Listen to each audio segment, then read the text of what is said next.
Alam ba kung anong ginawa ng magaling mo, nanay? Sinugod at sinaktan si Lena. Dapat lang yun sa kanya, malandi siya.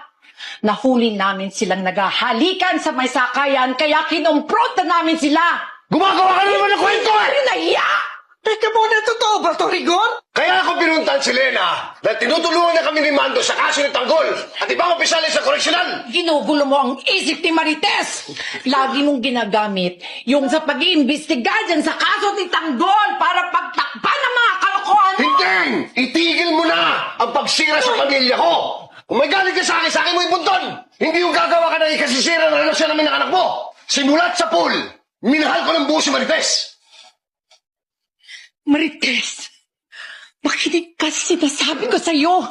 Sa pagitan ni Rigor at Tanggol, lagi kang kumakampi sa asawa mo. Pero sa pagitan nyo naman ni Rigor, unahin mo naman ang sarili mo. Teka muna.